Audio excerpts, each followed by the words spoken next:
खुदा दे खूबसूरत नाम 'ਚ ਤੁਹਾਨੂੰ ਸਲਾਮ ਪਹੁੰਚੇ। ਮੈਂ ਨਵੀਦ ਮਸੀਹ। ਅਸੀਂ ਆਪਣੇ 올ਡ ਏਜ ਹੋਮ ਦੇ ਵਿੱਚ ਹਾਂ। ਅੱਜ ਕੁਝ ਦੋਸਤਾਂ ਨੂੰ ਹਸਪੀਟਲ ਲੈ ਕੇ ਜਾਣ ਵਾਲਾ ਨਜ਼ਦੀਕ ਕਰਨਾ।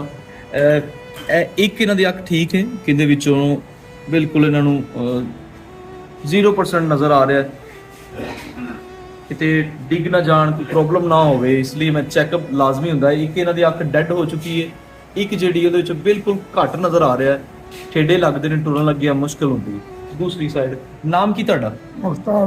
ਮੁਖਤਿਆਰ ਮਸੀਹ। ਅੱਜ ਤੁਹਾਡੀਆਂ ਅੱਖਾਂ ਚੈੱਕ ਕਰਾਉਣ ਚੱਲੇ ਆ। ਹਨੇਰਾ ਆਉਂਦਾ, ਇਸ ਲਈ ਅਗਰ ਇਹਨਾਂ ਦਾ ਇਲਾਜ ਨਾ ਕੀਤਾ ਗਿਆ ਤੇ ਪ੍ਰੋਬਲਮ ਹੋ ਸਕਦੀ ਹੈ। ਆਪਣੇ ਆਪ ਜੋਗੇ ਹੋਣੇ ਚਾਹੀਦੇ ਨੇ ਤਾਂ ਕਿ ਰੋਟੀ ਫੜ ਕੇ ਖਾ ਸਕਣ, ਵਾਸ਼ਰੂਮ ਜਾ ਸਕਣ, ਕੱਪੜੇ ਚੇਂਜ ਕਰ ਸਕਣ। ਇਸੇ ਤਰ੍ਹਾਂ ਸਾਡੇ ਨਾਲ ਦੋਸਤ ਸਲੀਮ ਹੈ, ਇਹਦੀ ਇੱਕ ਅੱਖ ਬਿਲਕੁਲ ਨਾ ਡੈਡ ਹੋ ਚੁੱਕੀ, ਦੂਸਰੀ ਅੱਖ ਦੇ ਵਿੱਚ ਬਿਲਕੁਲ ਮੋਤੀਆ ਜਿਹੜਾ ਕਿੰਨਾ ਕੁ ਨਜ਼ਰ ਆਉਂਦਾ ਹੈ? ਬਿਲਕੁਲ ਸਾਫ, ਬਿਲਕੁਲ 0 ਪੁਆਇੰਟ, ਯਾਨੀ ਕਿ 0%। ਡਾਕਟਰਾਂ ਨੂੰ ਅੱਜ ਚੈੱਕ ਕਰਵਾਉਂਦੇ ਆ, ਖੁਦਾ ਕਰੇ ਉਹ ਕਹਿਣ ਅਗਰ ਲੈਂਸ ਪੈਂਦੇ ਨੇ ਜੀ ਤੇ ਤੁਸੀਂ ਠੀਕ ਹੋ ਸਕੋਗੇ। ਆਮੀਨ ਆਮੀਨ। ਹਾਂ, ਇਹ ਕੋਈ ਚੱਕ ਨਹੀਂ, ਕਿਹੜੀ ਅੱਖ ਠੀਕ ਹੈ? ਇਹ ਬਿਲਕੁਲ ਨਹੀਂ, ਇਹ ਬਿਲਕੁਲ ਠੀਕ ਹੈ। ਹਾਂ। ਤੇ ਇਧਰ ਵਾਲੀ ਇਹ ਚੱਕ ਨਹੀਂ, ਇਹ ਚੈੱਕ ਕਰਵਾਉਣੀ ਹੈ। ਇਹ ਕਿੰਨੇ ਨੇ ਇਹ ਦੇਖੋ, ਵੇਖੋ। ਉਹ ਕੋਈ ਨਹੀਂ ਇਹਨਾਂ ਨੂੰ ਸਹੀ ਇਹਨਾਂ ਦੀ ਅੱਖਾਂ ਨੇ, ਇਹ 3 ਉਂਗਲਾਂ ਨਜ਼ਰ ਨਹੀਂ ਆ ਰਹੀਆਂ। ਆ ਜੋ ਹਰਾਮ ਹੈ। ਅੱਛਾ ਜੀ, ਮੈਂ ਚਾਹੁੰਦਾ ਵਾਂ ਕਿ ਇਹ ਬਜ਼ੁਰਗਾਂ ਦਾ ਇਲਾਜ ਹੋ ਜਾਏ, ਦੋਸਤਾਂ ਦਾ ਇਲਾਜ ਹੋ ਜਾਏ, ਤਾਂ ਕਿ ਰੋਜ਼ਮਰਰਾ ਕਿਵੇਂ ਜ਼ਿੰਦਗੀ ਹੈ, ਰੋਟੀ ਖਾਣਾ, ਕੱਪੜੇ ਚੇਂਜ ਕਰਨਾ, ਵਾਸ਼ਰੂਮ ਜਾਣਾ, ਇੰਨਾ ਕੁ ਤਾਂ ਹੋਣਾ ਚਾਹੀਦਾ ਕਿ ਨਹੀਂ? ਹਾਂਜੀ ਨਾ, ਜੇ ਬਿਲਕੁਲ ਅੱਖਾਂ ਬੰਦ ਹੋ ਗਈਆਂ ਤੇ ਫਿਰ ਇਹ ਮਤਾਜ ਹੋ ਗਏ ਹੈ, ਤੇ ਕੱਪੜੇ ਕੋਲ ਮੋਏ ਨਾ। ਫਿਰ ਕੱਪੜੇ ਕੌਣ ਪਵਾਏਗਾ? ਅੱਜ ਕੱਲ ਐਨਕਾਂ ਦੀ ਜਗ੍ਹਾ ਤੇ ਅੱਖਾਂ ਦੇ ਵਿੱਚ ਲੈਂਸ ਲਗਾਏ ਜਾ ਰਹੇ ਨੇ। ਸਾਨੂੰ ਲੈਂਸ ਡੋਨੇਟ ਕੀਤੇ ਜਾਣ ਤਾਂ ਕਿ ਅਸੀਂ ਬਜ਼ੁਰਗਾਂ ਨੂੰ ਉਹ ਲੈਂਸ ਲਗਵਾ ਸਕੀਏ। ਹਸਪੀਟਲ ਦਾ ਕੋਈ ਖਰਚਾ ਨਹੀਂ ਹੈਗਾ, ਡਾਕਟਰਾਂ ਦਾ ਕੋਈ ਖਰਚਾ ਨਹੀਂ ਹੈਗਾ, ਸਿਰਫ ਲੈਂਸ ਸਾਨੂੰ ਚਾਹੀਦੇ ਨੇ, ਜਾਂ ਕੋਈ ਹੋਰ ਮੈਡੀਸਨ ਬਾਹਰੋਂ ਲਿਖ ਦਿੰਦੇ ਨੇ ਤੇ ਉਹ ਅਸੀਂ ਲੈ ਕੇ ਆਵਾਂਗੇ। ਇਹਦੇ ਵਿੱਚ ਸਾਡਾ ਜ਼ਰੂਰ ਸਾਥ ਦਿਓ। ਅਸੀਂ ਆਪਣੇ 올ਡ ਏਜ ਹੋਮ ਦੇ ਵਿੱਚ ਚਾਹੁੰਦੇ ਹਾਂ ਕਿ ਬਜ਼ੁਰਗ ਕਿਹੜੇ ਨੇ ਤਕਰੀਬਨ ਆਪਣੇ ਆਪ ਜੋਗੇ ਹੋਣੇ ਚਾਹੀਦੇ ਨੇ।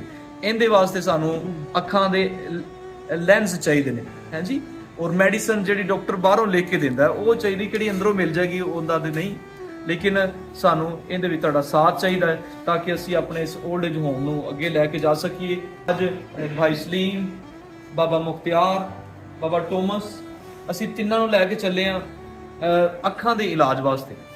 ਅੱਖਾਂ ਦਾ ਇਲਾਜ ਹੋ ਜਾਏਗਾ ਤੇ ਇਹ ਆਪਣੇ ਕੰਮਾਂ ਨੂੰ ਖੁਦ ਕਰ ਸਕਣਗੇ। ਜ਼ਰੂਰ ਸਾਡਾ ਸਾਥ ਦਿਓ।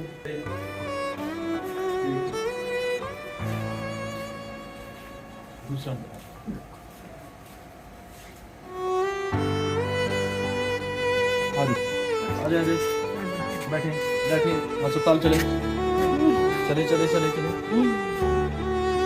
आजा आजा सलीम क्या बात है गड्डी? अच्छा क्या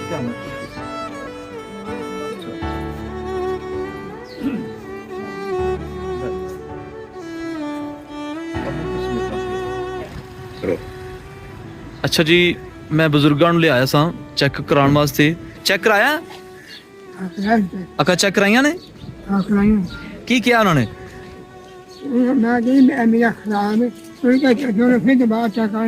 ਦੁਬਾਰਾ ਚੈੱਕ ਕਰਾਂਗੇ ਮੰਗਲ ਵਾਲੇ ਦਿਨ। ਤੁਸੀਂ ਚੈੱਕ ਕਰਵਾਈਏ? ਮੈਂ ਆਪਣੀ ਅੱਖ ਚੈੱਕ ਕਰਾਈ, ਉਹਨਾਂ ਨੇ ਟਾਈਮ ਦਿੱਤਾ ਜੀ ਮੰਗਲ ਵਾਲੇ ਦਿਨ ਜੀ। ਦੁਬਾਰਾ ਅਲਟਰਾਸਾਊਂਡ ਅਸੀਂ ਕਰਵਾ ਕੇ ਤੇ ਦੁਬਾਰਾ ਫਿਰ ਮੰਗਲ ਵਾਲੇ ਦਿਨ 4 ਤਰੀਕ ਨੂੰ ਅਸੀਂ ਬਜ਼ੁਰਗਾਂ ਨੂੰ ਦੁਬਾਰਾ ਲੈ ਕੇ ਆਵਾਂਗੇ।